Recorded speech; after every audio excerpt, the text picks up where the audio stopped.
EOS 1500D is a great first step into the world of DSLR photography. It's packed full of great features to help you take a really beautiful photo. In this video, I'm going to take a close look at the 1500D and share with you some basic tips and tricks to help you get the most out of your camera. So let's get started. Okay, the first thing you'll need to do is turn your camera on and identify the different modes on top of the mode dial. So let's take a quick look at those now. To turn the camera on, we simply move this switch here up to the on position, and I'm going to run through some of these modes here on the dial.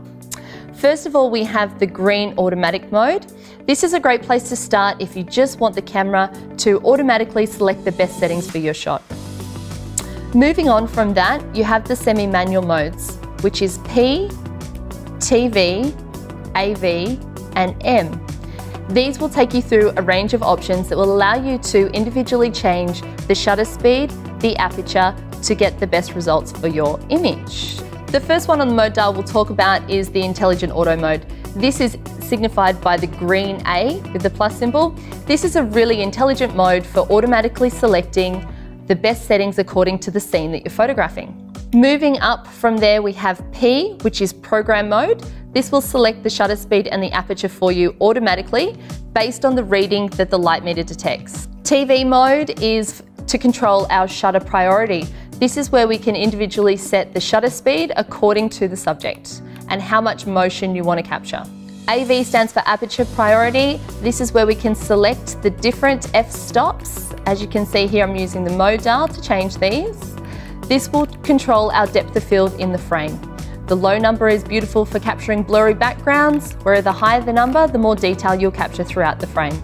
And the last one on here is manual exposure. Manual exposure is perfect for having full control over both the shutter speed, the aperture, and the ISO in the shot.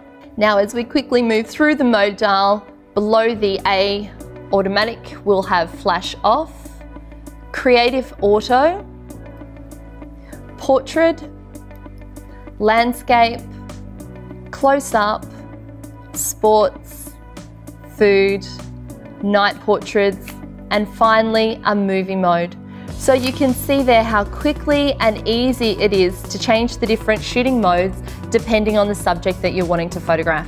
Okay, so the next thing we're going to talk about is this neat little dial up here right next to the viewfinder. This is the diopter, and it simply changes the focus so that you can see through this viewpiece here with or without your glasses on.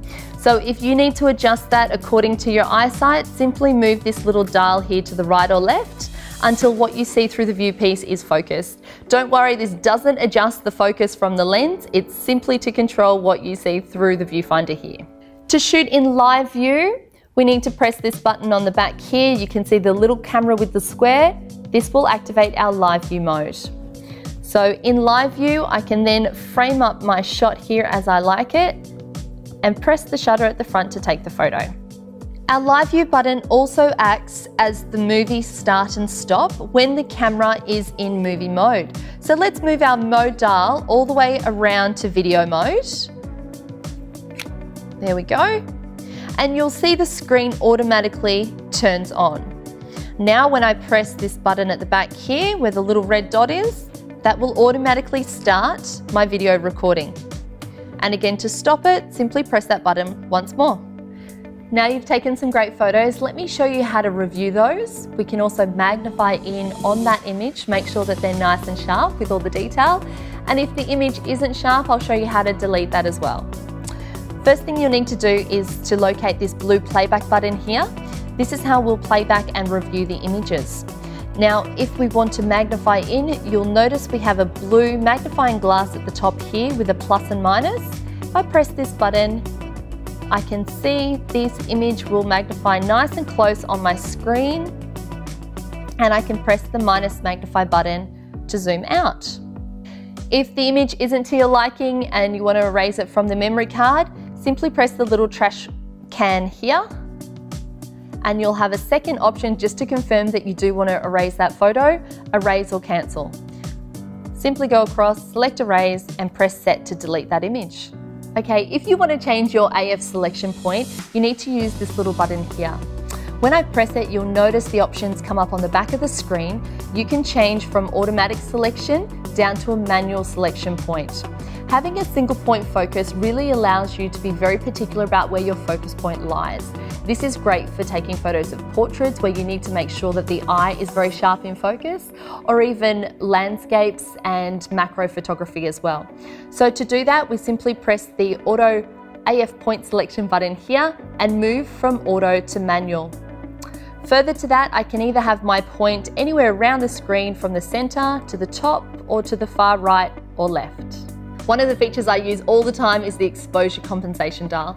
This is a really quick and easy way for you to control your exposure a little bit brighter or a little bit darker. It's very simple to activate, and let me show you how. Simply by holding down this plus and minus button at the back here, you'll notice that the exposure compensation dial is now activated and ready to use. I control that by sliding my finger to the right or to the left on this multi-control dial at the top. One of the quickest ways to navigate around the back of your screen is simply by using this quick button on the back. It's signified by the little Q. It's a really neat way to jump between your shutter speed, exposure compensation, white balance, one shot, all of the really handy things that you need to change on the back of your camera very quickly can be accessed simply by pressing the Q button there. The next option we have here is the display. If you want to turn the display off so you don't see the information on the back of the screen, it's very simple to do. Simply press the display button on the back and the screen will turn black. To turn that back on, press the display button once more. Okay, on the back of the camera, you'll notice that you have the up, down, left, right, and set button on the back of the camera. Let me talk through those options a little bit further for you.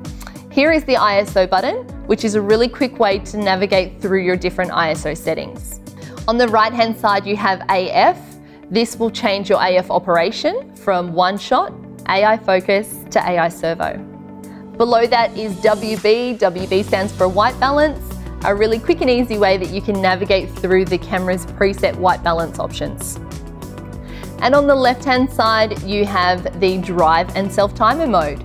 So this is great for taking single shots, continuous shots, or activating one of the camera's 3 built-in self-timer modes. Now to set any of those options, just use the big set button in the middle, just to make sure that mode is definitely locked in. These 2 buttons at the top here, the star signifies your AE lock, so when you want to lock your exposure in, and on the right-hand side, this will change your AF point selection. By default, the camera is selected to automatic. However, if you do want to refine your focus a little bit further, you can press the set button to activate the manual selection. To use the camera's built-in flash, simply press the little flash button on the top right-hand side of the camera, and you'll notice it will pop up. On the left-hand side of the camera here, you'll notice that you have a few little plugs concealed behind this little flap here. So if we open up, the first one we have is the remote control. We then have the camera USB cable, and we also have a HDMI out. So if you need to connect the camera into a variety of devices, TV, computer, etc., you can do that by using these plugs here. You'll also notice this little NFC symbol here. This is where we activate the camera's built-in wireless communication settings. On the bottom of the camera, this is where the card and battery is inserted.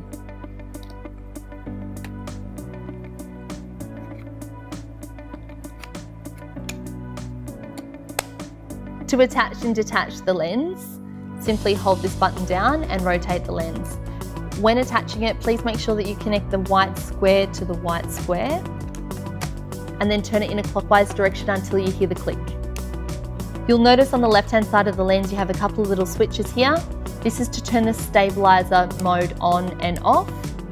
And above that we have AF and MF, autofocus and manual focus for the lens. On top of the camera here you have the hot shoe. The hot shoe is a really great way of attaching accessories to the camera. For example, a microphone or maybe a flash. The camera also does have a built-in speaker and microphone built into the camera here. On the back of the camera you'll notice the menu button. This is a really quick way to access some of the more in-depth features that the camera has within its menu system. You might notice every now and again these 2 lights here will flash red. That's perfectly normal. The one on the right-hand side is simply signifying that the information is being written to the card, and the one on the left-hand side is indicating that there is a connection with the Wi-Fi. I hope this video has helped you to get to know a little bit more about your new EOS 1500D. Make sure you check out the next video in our series where I'll be talking about some of the more advanced features to help you get more out of your camera.